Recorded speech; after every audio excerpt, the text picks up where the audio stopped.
Lionel Richie. That's right. That came out of designing the Academy Awards for Stanley Donen.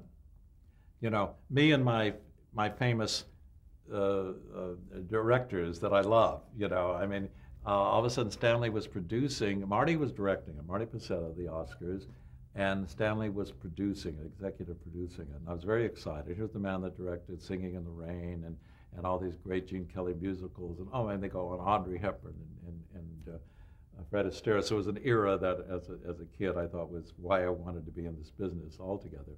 So Stanley was producing it. We just hit it off great. And it was the 1984 Oscars, I believe, in the early 80s.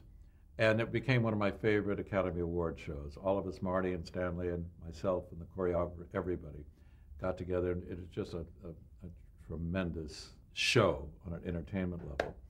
Then Lionel Richie was one of the guests. He was one of the nominees. He had the big song that year. And his manager liked the set, and Stanley, and they all liked Stanley, so they asked Stanley to produce and direct Dancing on the Ceiling, which was a big hit song at the moment. And then Stanley asked me to design it. And it was a great challenge because you had to do that like Stanley did in the famous Fred Astaire movie, I don't know, Royal Wedding, I think, where Fred Astaire dances on the ceiling. So we had to do that kind of thing. We had to take that same gimbal that we found at MGM, a big revolving machine, and build our piece of our set, our penthouse set in that, and then build the real set on the stage, and then half the scenes are upside down, and everything that was upside down had to be right side up, and if you added something in this set, then you had to glue it on the ceiling in that set. Then we had the set upside down. It was just, I think we had 3 big sets. It was just an amazing process, but it kind of works.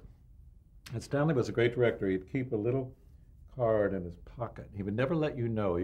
Everyone had to be there all the time because you didn't know what scene he was going to do next, because he would kind of decide as he would go along, and they'd say, okay, set up for scene H. Okay, fine, so you run around and do that.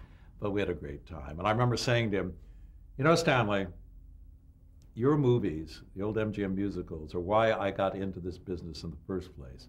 And by the time I got into the business, they were over. He said, well, I'll tell you something. What you're doing right this minute is exactly the kind of work we used to do. This is the experience. This is what it was like, except this is only going to take 10 minutes, and those took 2 hours. It was nice.